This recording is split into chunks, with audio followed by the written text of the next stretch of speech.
नमस्कार, मैं Bindu Rani assistant professor BEd department DVS college Kanpur से आपका स्वागत करती हूँ। आज के इस वीडियो में हम समझेंगे inductive deductive method. B Ed second semester में आपके विज्ञान की प्रमुख शिक्षण विधियों के अंतर्गत हम आज इस वीडियो में इंडक्टिव और डिडक्टिव मेथड के बारे में समझेंगे।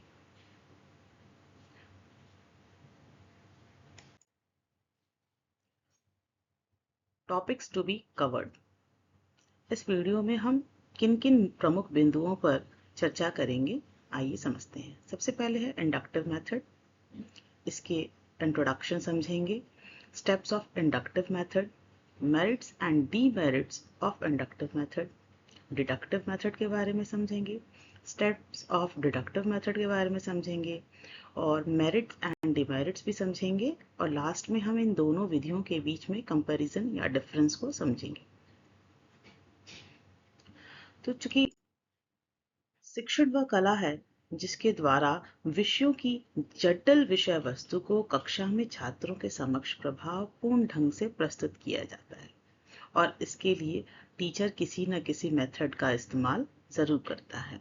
तो इस तरह से विषय वस्तु को छात्रों तक पहुंचाने के लिए अगर कोई माध्यम होता है तो वो है शिक्षण विधियां। अब हर शिक्षण विधियों का अपना एक महत्व है। हर शिक्षण विधियों को हम हर क्लास में या हर विषय में नहीं इस्तेमाल कर सकते हैं। तो उसी को देखते हुए आज हम जिस विषय पे पढ़ने जा रहे हैं वो है इंडक्टिव एंड डिडक्टिव मेथड। क्योंकि ये दोनों विधियां अलग अलग हैं, लेकिन ये विधियां अगर आप देखें मिलकर एक साथ अपनी कमियों को पूरा करती है और एक बहुत ही अच्छी विधि के रूप में जानी जाती है। तो आइए समझते हैं हम इंडक्टिव मेथड। तो इंडक्टिव मेथड को हम हिंदी में कहते हैं आगमन विधि या आगमनात्मक विधि। तो इंडक्टिव मेथड या आगमन का अर्थ होता है कि किसी निष्कर्ष पर पहुंचना, ठीक है, टू ड्रॉ अ कंक्लूजन। अब वो कैसे होता है, इसमें हम कुछ उदाहरणों में उनके बीच में समानता असमानताओं को देखते हुए हम उन उदाहरणों के बीच में कुछ संबंध स्थापित करते हैं और इससे किसी एक तथ्य या एक नियम पर पहुंचते हैं और इसी को कहा जाता है आगमन विधि। जनरली एक छोटी कक्षाओं में इस्तेमाल किया जाता है जहां पर हम प्राइमरी लेवल पे किसी विषय वस्तु की स्टार्टिंग कर रहे होते हैं। मान लीजिए कोई टॉपिक है या कोई ऐसा विषय है जिसमें छात्रों को कोई पूर्व ज्ञान नहीं है और हमें वहां पर उन्हें नया ज्ञान देना है, तो उस समय यह विधि बहुत ही उपयोगी साबित होती है। आइए समझते हैं। Induction means establish a universal truth by showing that if it is true for a particular case and is further true for a reasonably adequate number of cases, then it is true for all such cases. अर्थात अगर कोई सार्वभौमिक सत्य को यह दिखाकर स्थापित करना कि यदि वह किसी विशेष मामले के लिए सत्य है तो वह पर्याप्त संख्या में उसी तरह के मामलों के लिए भी सत्य होगा। ठीक है। In inductive method, the rule and formula are established after extensive study of experience and examples. इस विधि में नियम, सूत्र, अनुभव और उदाहरणों के व्यापक अध्ययन के बाद जो है संबंध स्थापित किए जाते हैं। ठीक है। In inclusive method, child himself attains the knowledge of some formula or principle with the help of facts, example and experiments. इस विधि में छात्र जो हैं वो स्वयं उदाहरणों के माध्यम से, ठीक है, उदाहरणों के माध्यम से संबंध स्थापित करते हैं उन उदाहरणों के बीच में और किसी कंक्लूजन पे, किसी निष्कर्ष पे या किसी नियम या तथ्यों पर पहुंचते हैं। So the knowledge attained by this method is solid and durable and different mental power of child can also be developed. तो इस प्रकार हम ये देखते हैं कि इस विधि में छात्र जो हैं खुद एक्टिव हैं, खुद सक्रिय होकर अधिगम कर रहे हैं और इस वजह से जो ज्ञान प्राप्त होगा वो ठोस होगा और ड्यूरेबल होगा यानी स्थायी होगा और इस प्रकार छात्रों में जो है कई तरह की मानसिक शक्तियों का विकास इस विधि द्वारा किया जाता है। It is a very effective method. यह एक बहुत ही इफेक्टिव मेथड है। इस मेथड को आप कहीं कहीं बॉटम अप अप्रोच के नाम से भी सुनेंगे या जानेंगे। बॉटम अप्रोच मतलब नीचे से ऊपर की तरफ जाना, यानी बच्चों को जो ज्ञात है, जो छोटी छोटी चीजें ज्ञात हैं, उससे हम अज्ञात की तरफ जब हम ले जाते हैं तो वो बॉटम अप अप्रोच कहलाता है। इस पे ऐसे क्वेश्चंस भी आते हैं। ये बहुत ही इंपॉर्टेंट टॉपिक है इंडक्टिव मेथड और डिडक्टिव मेथड पे। जरूर सीटेट, टेट या नेट के एग्जाम्स में इस पे क्वेश्चंस बनते ही बनते हैं। तो आप लोग कृपया ध्यानपूर्वक इस वीडियो को सुनिए। नेक्स्ट, अब हम कुछ डेफिनेशंस देख लेते हैं, डेफिनेशंस ऑफ इंडक्टिव मेथड। ठीक है, तो according to Joyce, induction is the legitimate derivation of universal laws from individual cases. यानी आगमन जो है व्यक्तिगत मामलों से सार्वभौमिक नियमों की वैध व्युत्पत्ति है। Next, W.M. Raiban जी कहते हैं, in this inductive method, the pupil observes or has his direction drawn to a number of particular instances, and then on the basis of particular instances, he forms a general rule. यानी इस पद्धति में छात्र विशेष उदाहरणों को देखता है और उसका ध्यान उनकी ओर आकर्षित किया जाता है, या फिर उन विशेष उदाहरणों के आधार पर वह एक सामान्य नियम बनाता है। According to Ladul, whenever we present the facts, examples of things in front of students, and we try to get our expected answers, then it is called inductive method. जब भी हम छात्रों के सामने तथ्य, चीजों के उदाहरण प्रस्तुत करते हैं और अपने स्वयं के अपेक्षित उत्तर प्राप्त करने का प्रयास करते हैं, तो उसे आगमनात्मक पद्धति कहा जाता है। तो इस तरह से हम समझ पा रहे हैं कि ये ऊपर लिखे हुए जो तीनों डिफिनेशंस हैं, ये यही कह रहे हैं कि कुछ उदाहरणों के द्वारा हम किसी नियम पर पहुंचने की कोशिश करते हैं।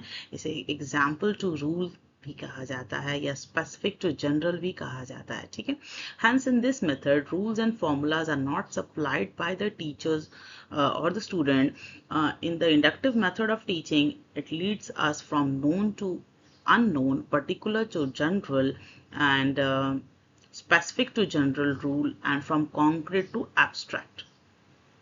तो कुछ शिक्षण सूत्रों का, टीचिंग मैक्सिम्स का इस्तेमाल इस विधि में किया जाता है, और वो कौन कौन से हैं? वो यह है कि नोन टू अननोन, यानी ज्ञात से अज्ञात की तरफ, यानी छात्र जो पहले से कुछ जान रहे हैं, जो उनका कुछ पूर्व ज्ञान है, उसे नए ज्ञान से जोड़ना।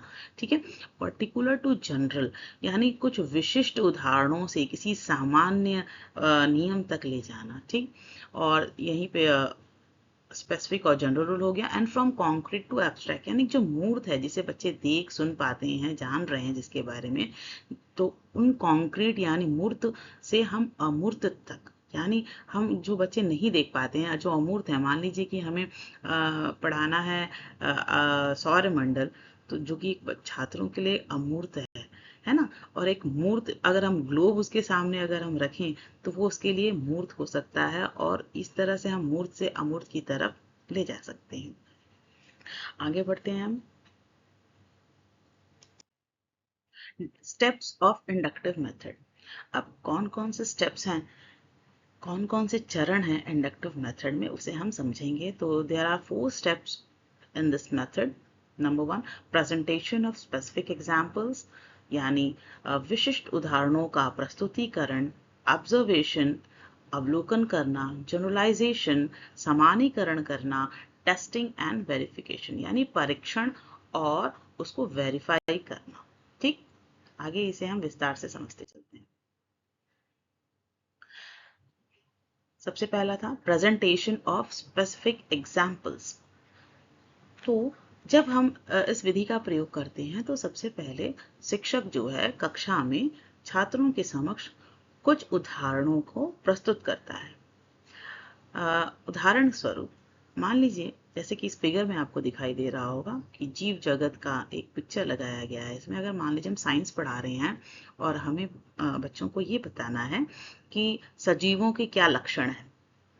ठीक है, क्लास 6 में अगर हम ये पढ़ाना चाह रहे हैं कि सजीवों के क्या लक्षण हैं, what are the characteristics of living beings, तो हम उनमें ये टॉपिक्स समझा सकते हैं कि जैसे आप श्वसन करते हैं, ठीक है, आप पोषण करते हैं, आप खाना खाते हैं, आप पानी पी रहे हैं, आप ग्रो करते हैं, ठीक है, आप प्रोडक्शन करते हैं, आप जो है ग्रोथ कर रहे हैं। उसी प्रकार यहाँ जीव जंतुओं और पेड़ पौधों को दिखाने का मकसद ये है कि ये भी जो हैं सेम इसी प्रोसेस को फॉलो करते हैं। ये भी पानी पीते हैं, ये भी श्वसन करते हैं, ये भी भोजन कर रहे हैं, ये भी जनन कर रहे हैं, इनमें भी वृद्धि होती है, विकास होता है। जैसे अगर हम बात करें कि एक नन्हा पौधा है, हम बच्चों को एक पिक्चर्स दिखा सकते हैं कि एक बीज है, बीज से एक नन्हा कोपल निकल रहा है और फिर एक छोटा सा पौधा पौधे से वृक्ष की तरफ बढ़ता है। उसी तरह एक छोटा सा बच्चा मानव का ह्यूमन बेबी हम एक दिखा सकते हैं, फिर वो थोड़ा एक बाल्यावस्था में जा रहा है, फिर किशोर अवस्था, फिर वृद्धावस्था, इस तरह से हम उसे दिखा सकते हैं। इसी तरह हम जानवरों में भी दिखा सकते हैं कि अंडा है, उसमें से चूजा निकल रहा है और फिर एक मुर्गी बन रही है, फिर वो अंडे दे रही है। तो ये सारे उदाहरण जब हम बच्चों के सामने रखते हैं तो बच्चे उन उदाहरणों की को देखते हुए ऑब्जर्व करते हैं, उनका अवलोकन करते हैं और उनमें क्या समानताएं हैं, जो समानताएं हैं उन्हें ढूंढते हुए वो किसी एक निष्कर्ष पे निकलते हैं कि हाँ, सभी सजीव जो हैं श्वसन करते हैं, पोषण करते हैं, जनन करते हैं, वृद्धि विकास करते हैं। तो इस तरह से हम जो सिद्धांत या नियम समझाना चाह रहे थे, हम आसानी से उदाहरणों के द्वारा अपने नियम पर आ सकते हैं और बच्चों को समझा सकते हैं। तो ये एक उदाहरण था। ठीक है, नेक्स्ट ऑब्जर्वेशन, छात्र अवलोकन कर रहे हैं। फॉर एग्जाम्पल अगर हम पढ़ा रहे हैं इंग्लिश, ठीक है, ये मेथड तो कई सारे विषयों में बहुत आसानी से इस्तेमाल किया जा सकता है। अगर हम इंग्लिश पढ़ा रहे हैं और हमें नाउन पढ़ाना है बच्चों को, तो हम डायरेक्टली कक्षा में आके ये नहीं कह सकते हैं कि बेटा ये नाउन की डेफिनेशन है, इसे आप समझ लीजिए। बच्चा नहीं समझ पाएगा छोटी कक्षा का। तो उसे अगर हमें डिफिनीशन तक या परिभाषा तक ले जाना है तो उसके समक्ष हमें बहुत सारे उदाहरण प्रस्तुत करने होंगे। फॉर एग्जाम्पल हम कह सकते हैं my name is Rahul, I live in Delhi, ठीक है, I have a pet dog, his name is anything, कुछ भी हम कह सकते हैं। उस पेट डॉग का नाम मान लो शेरू है, and I like my red car. तो अब हम बच्चों से कहेंगे कि बेटा इन सारे एग्जाम्पल्स में जो नेम है उन्हें अंडरलाइन कीजिए, उन्हें बताइए। तो फिर बच्चा बताएगा कि my name is Rahul, Sheru, Delhi and red car and anything, जो भी हम नाम दे रहे हैं। और फिर उनके बीच में हम कहेंगे कि जो भी नेम्स हैं आप में, इनमें क्या समानताएं समझ में आ रही हैं। तो बच्चे बताएंगे कि इसमें ये नाम है, इसमें ये नाम है, इसमें ये नाम। फिर अब हम कह सकते हैं कि बेटा जो नाउन होता है, noun is the name of a person, place, thing और animal.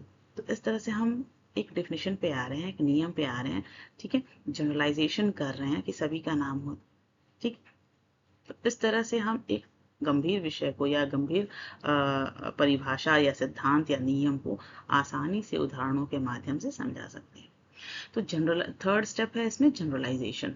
After observing the examples the teacher and student decide some common formula, principle और law by logical mutual discussion. और अंत में क्या होता है, छात्र अवलोकन करने के पश्चात टीचर की मदद से स्टूडेंट्स जो हैं किसी कॉमन फॉर्मूला या लॉ या नियम पर आते हैं, ठीक है। और फिर इसका लास्ट स्टेप जो होता है वो है testing and verification. After deciding some common formula, principle, students test and verify the laws with the help of other examples.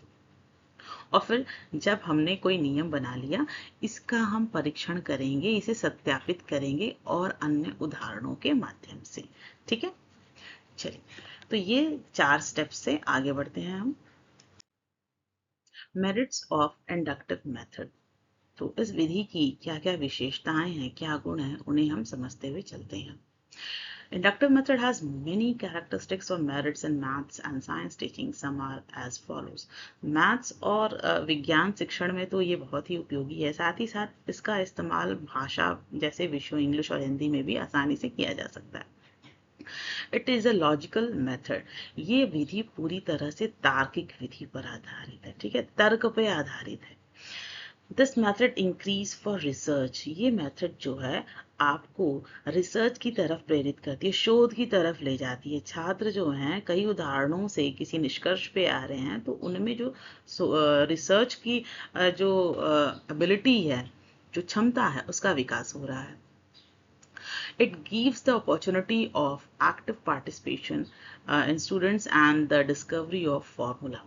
यानी यहाँ पे जो छात्र हैं पूरी कक्षा में वो एक्टिव रहते हैं, ठीक है, वो एक्टिव होकर पार्टिसिपेट करते हैं और इस विधि में, इस प्रोसेस में वो डिस्कवरी भी करते हैं फॉर्मूलाज का। तो ये पूरी एक्टिव लर्निंग बेस्ड मेथड है, ठीक है। छात्र सक्रिय रहते हुए कक्षा में भागीदारी करते हुए किसी न किसी नियम पर आते हैं और इस तरह से वो एक नया ज्ञान प्राप्त करते हैं। It reduce the burden of homework. अब चूंकि इस विधि द्वारा हमें अलग से बच्चों को याद कराने की जरूरत नहीं है कि आप लर्न करके आओ ये डेफिनेशन या ये थ्योरी। इस मेथड के द्वारा आप आसानी से एक होमवर्क के बर्डन को कम कर सकते हैं। This method is very useful for lower classes. जैसे कि इस वीडियो की शुरुआत में मैंने आपको बताया था कि यह विधि जो आगमन विधि है ये छोटी कक्षाओं के लिए अत्यंत उपयोगी है, ठीक है, क्योंकि यहाँ छात्र बहुत अभी उनकी उम्र कम होती है और उनका पूर्व ज्ञान जिस तरह का होता है और उसे अगर हमें नए ज्ञान से जोड़ना है तो यहाँ पे आगमन विधि बहुत ही उपयोगी होती है। Next, it is a scientific method because knowledge attained by this method is based on real facts. अब ये विधि जो है पूरी तरह से वैज्ञानिक पद्धति को फॉलो कर रही है, क्योंकि यहाँ पे बच्चे जो तथ्यों का परीक्षण कर रहे हैं या अवलोकन करते हुए किसी नियम पर जा रहे हैं, आप देख रहे हैं यहाँ स्टेप बाय स्टेप बच्चे प्रोसीड कर रहे हैं एक किसी जनरलाइजेशन के तरफ। तो ये पूरी तरह से एक वैज्ञानिक विधि है, वैज्ञानिक अप्रोच को बढ़ावा देती है। From this method, it is easy to understand a matter or principle or formula. इस विधि के द्वारा किसी भी कठिन सूत्रों को, नियमों को या सिद्धांतों को आसानी से समझाया जा सकता है। It is based on actual observation, thinking ability and experimentation. आप इस विधि में छात्रों में एक्चुअल ऑब्जर्वेशन को डेवलप कर रहे हैं। छात्र जो है सक्रिय रहते हैं, खुद ऑब्जर्व कर रहे हैं, अवलोकन कर रहे हैं, उनकी थिंकिंग एबिलिटी इंप्रूव कर रही है, चिंतन क्षमता बढ़ रही है और एक्सपेरिमेंटेशन यानी प्रयोग करने की जो कौशल है, जो क्षमता है, उसका भी विकास किया जा रहा है। नेक्स्ट स्लाइड पे आते हैं। Demerits of inductive method. तो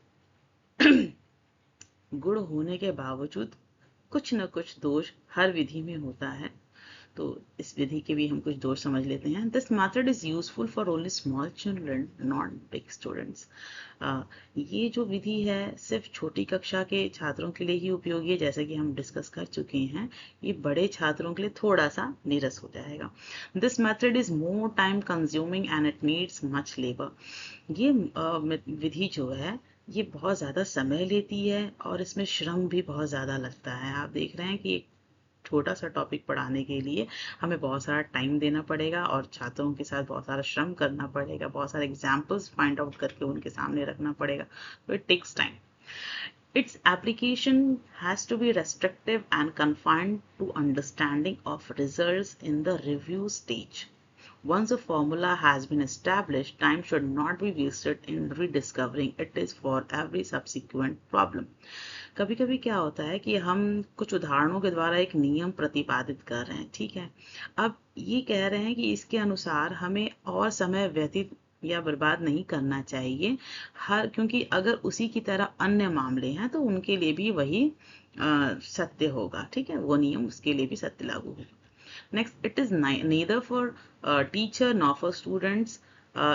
It is neither easy for teacher nor for students to select or present real examples for generalizations.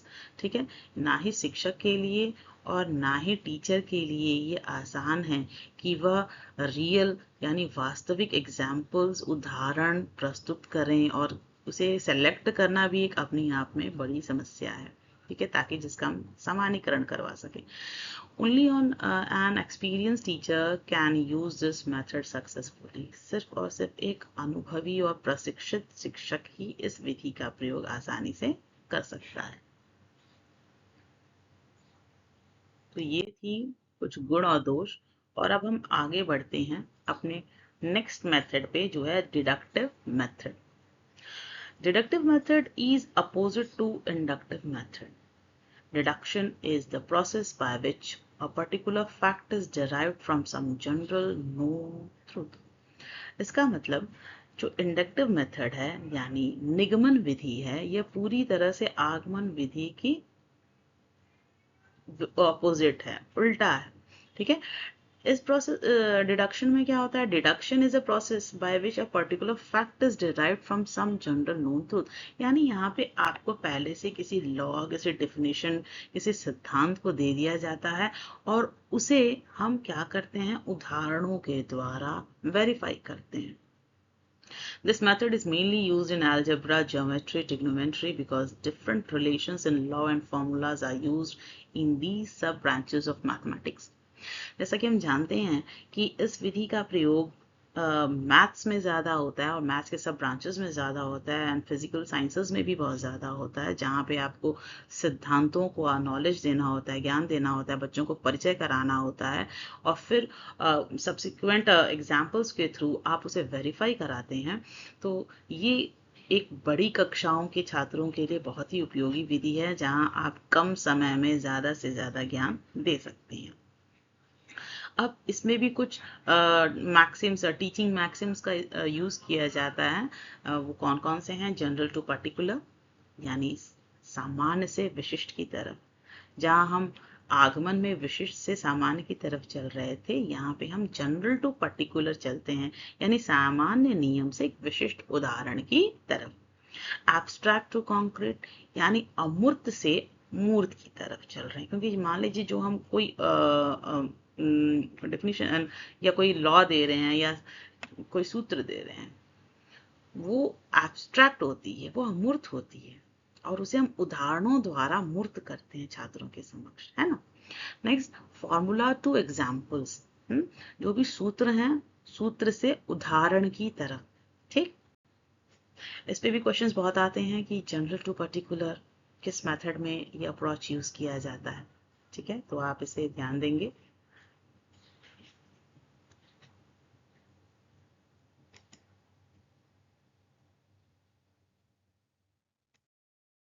Now definitions of deductive method. According to Ladol, deductive method teaches definitions and rules at first and then meanings are explained carefully. At the last facts are used and thus clearly explained in whole. लादुल कहते हैं निगमनात्मक विधि पहले परिभाषाओं और नियमों को सिखाती है और फिर उनके अर्थों को विस्तार से समझाती है। अंत में तथ्यों का उपयोग किया जाता है और इस प्रकार उन्हें पूरी तरह से स्पष्ट किया जाता है। According to Joseph Landon, deductive teaching secures first the learning of definition or law or rule, then carefully explain its meaning and lastly illustrates it fully by applying to facts. निगमनात्मक शिक्षण पहले परिभाषा, कानून या नियम की सीख को सुरक्षित करता है और फिर सावधानी पूर्वक उसके अर्थ को समझाता है और अंत में तथ्यों पर लागू करके इसे पूरी तरह से स्पष्ट करता है। According to according to Unnati Vishnoi, deductive method is the method in which teacher explains principle first, then he represents the relative examples to explain those principles. निगमनात्मक विधि वह विधि है जिसमें शिक्षक पहले सिद्धांतों की व्याख्या करता है, फिर उन सिद्धांतों को समझाने के लिए संबंधित उदाहरण प्रस्तुत करता है। तो ऊपर दिए हुए इन तीनों डेफिनेशंस या परिभाषाओं से हम इस बात को समझ पा रहे हैं कि पहले शिक्षक कक्षा में किसी नियम सिद्धांत को प्रस्तुत करता है, ठीक है, उसे एक्सप्लेन करता है और उसे वेरीफाई करने के लिए वो कुछ उदाहरणों का प्रयोग करता है। Now steps of deductive method. अब इसमें कौन कौन से चरण हम प्रयोग करते हैं। सबसे पहले है knowledge of theories, to give theories or examples. Third है derive conclusion and फोर्थ है proof. इसे हम थोड़ा डिटेल में समझते हैं। नाउ सबसे पहले आप यहाँ देख पा रहे होंगे knowledge of theories. In this method, it is essential that the teacher should have knowledge of that theory which are present in front of the student. तो सबसे पहले जो स्टेप है इस प्रोसेस का वो यह है कि शिक्षक को जो थ्योरी वो देना चाह रहा है छात्रों के समक्ष उसकी पूरी नॉलेज हो, उसका उसने अच्छे से अध्ययन किया हो, तभी वो कक्षा में उस थ्योरी को प्रस्तुत करें। Now, second, to give the theories or examples. When teacher asks the theories to the students and then he gives examples to prove that theories. अब क्या होता है कि शिक्षक को नॉलेज है, शिक्षक ने क्लास में उस थ्योरी को प्रेजेंट किया, रखा छात्रों के समक्ष और उसे एक्सप्लेन करने की कोशिश की। Third, the rise conclusion. With the help of examples, students, sorry, this is not rise conclusion, this is right conclusion, mistake हो चुकी है, राइट कंक्लूजन होना चाहिए यहाँ पे, ठीक है। With the help of examples students come to the right conclusions of the theory. और फिर क्या होता है, टीचर जो है कक्षा में कई सारे उदाहरण प्रस्तुत करता है in support to that theory, जिससे छात्र जो है किसी कंक्लूजन या थ्योरी तक पहुंचते हैं।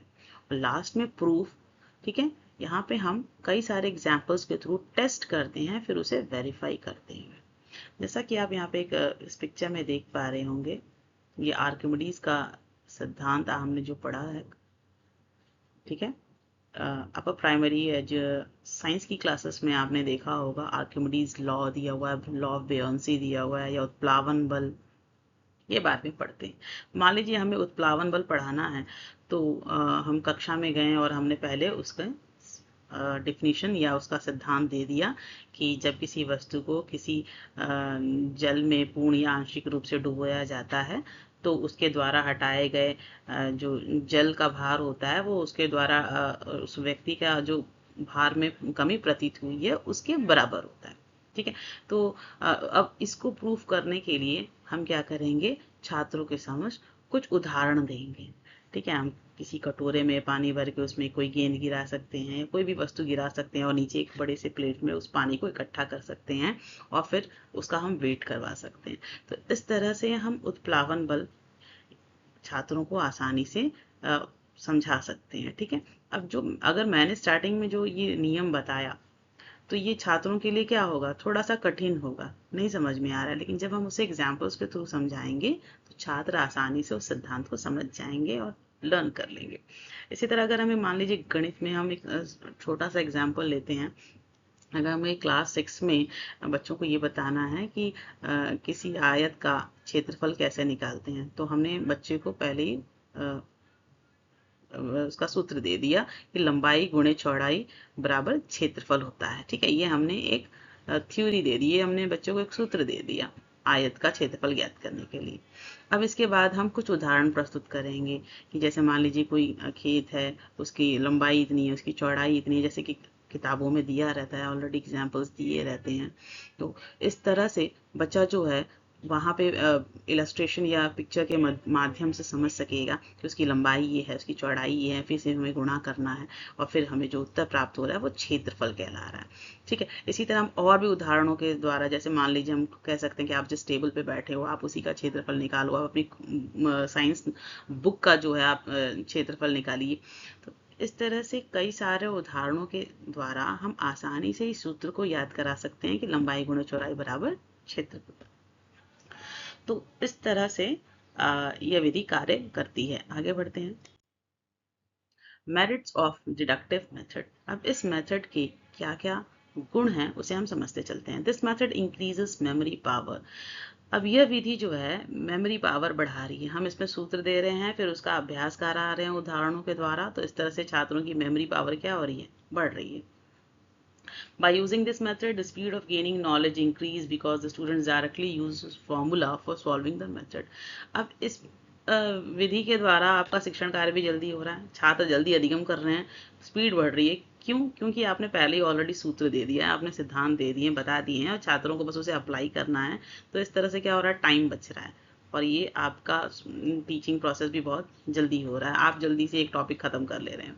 It is a short and time saving method. अब इस वजह से यह विधि क्या है, एक बहुत ही छोटी विधि कह सकते हैं और समय बचाने वाली विधि भी है, ठीक है। आपका समय बच रहा है, आप आसानी से गए क्लास में, आपने एक थ्योरी बताई, आपने एक सूत्र दिया बच्चों को और बस कहा कि इसे अप्लाई कीजिए और जो भी एक्सरसाइज है उसे कंप्लीट कीजिए।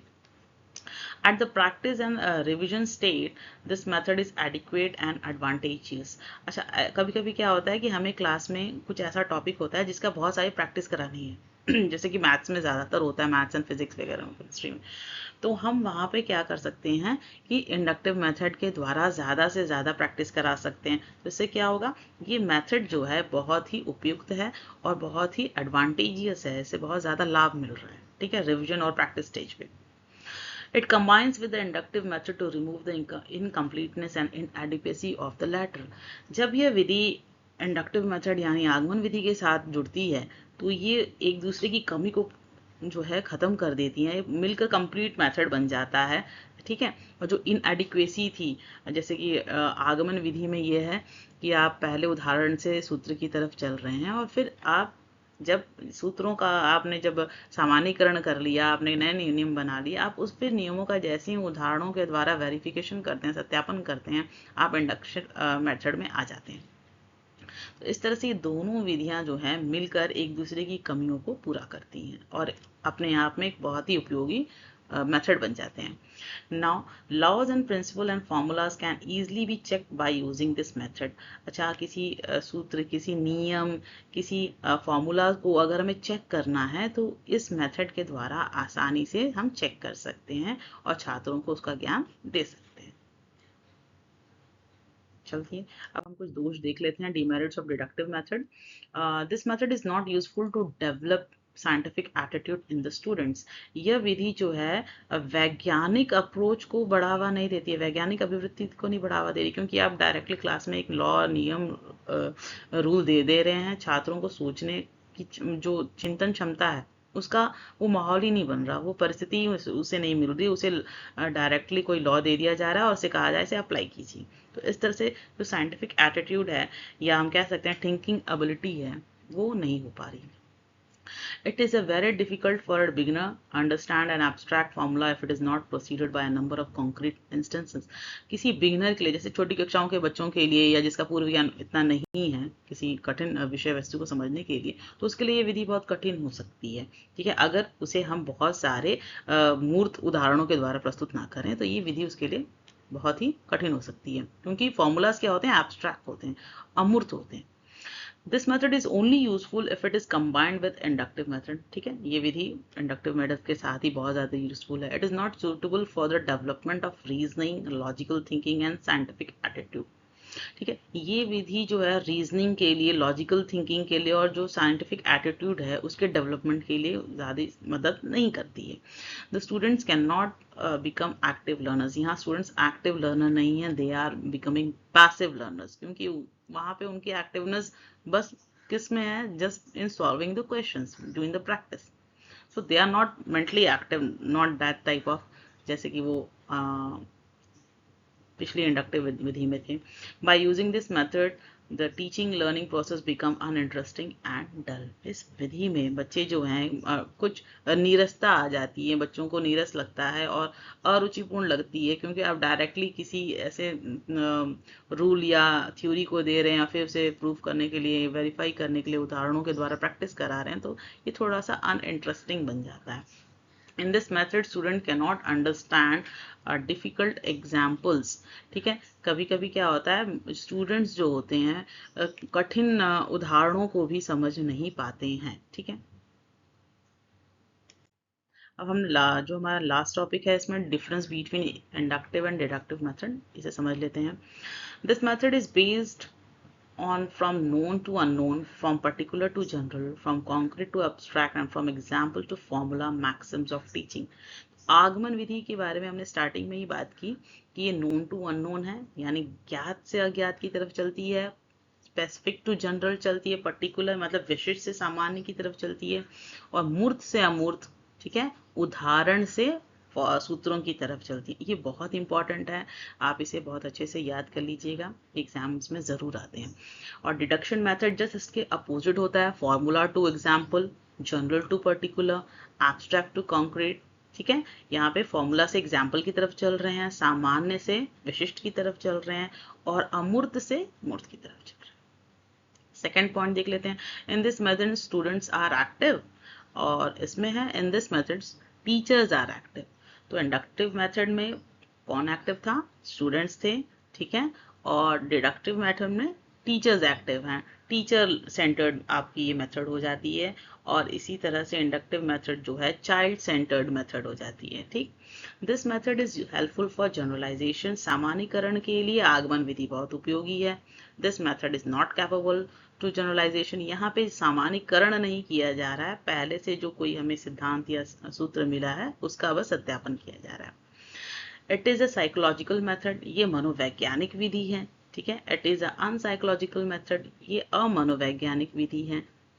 This is a path of research, जो आपका इंडक्टिव मेथड है वो रिसर्च की तरफ आपको प्रेरित कर रहा है, ठीक है, रिसर्च के पथ पे ले जा रहा है। और यहाँ पे it is a path of imitation, आप अनुरूपण कर रहे हैं। Last, it is useful for beginners, है ना, ये छोटे बच्चों, छोटी कक्षाओं के लिए अत्यंत उपयोगी विधि है। और deductive method for higher classes, ठीक है, ये बड़ी कक्षाओं के लिए बहुत ही उपयोगी है। दिस इज अंडरस्टैंडिंग सेंटर्ड, ये समझ आधारित है, समझ पर केंद्रित विधि है। और ये मेमोरी सेंटर्ड है, ये स्मृति आधारित विधि है, ठीक है। By this method a habit of discovery is developed in students, इस मेथड यानी इंडक्टिव मेथड में डिस्कवरी यानी खोज की प्रवृत्ति का विकास किया जा रहा है छात्रों में, ठीक है। और डिडक्टिव मेथड में a habit of discovery is not developed in students, यहाँ पे कोई डिस्कवरी यानी खोज प्रवृत्ति की कोई काम ही नहीं है, क्योंकि ऑलरेडी उन्हें सूत्रों को दे दिया गया है, बस उन्हें प्रैक्टिस करनी है। Teaching learning process becomes interesting and effective by the use of this method, शिक्षण और अधिगम दोनों ही यहाँ पे क्या हो जाता है, इंटरेस्टिंग हो जाता है। टीचर को भी बहुत मजा आता है पढ़ाने में, जब वो बहुत सारे उदाहरणों के द्वारा अपना विषय वस्तु प्रस्तुत कर रहा है। आपकी जो टीचिंग होती है वो प्रभावशाली होती है, और इसी तरह लर्निंग भी क्या होती है, स्टेबल होती है। Teaching learning process becomes dull with the use of this method, uninteresting हो जाती है डिडक्टिव मेथड की वजह से, ठीक है। तो ये था हमारा इंडक्टिव और डिडक्टिव मेथड। आई होप आप सभी को ये समझ आया होगा। अगर आपको कोई क्वेश्चंस या क्वेरीज हों तो आप प्लीज़ कमेंट बॉक्स में लिख सकते हैं। और ये जो कुछ मैंने मैक्सिम्स बताए हैं आपको, इससे रिलेटेड आप लोग ज़रूर एक बार इसे लर्न कर लीजिएगा, क्योंकि ये एग्जाम्स में ज़रूर आता है, बहुत ही इंपॉर्टेंट टॉपिक है। So thank you for watching. नमस्कार।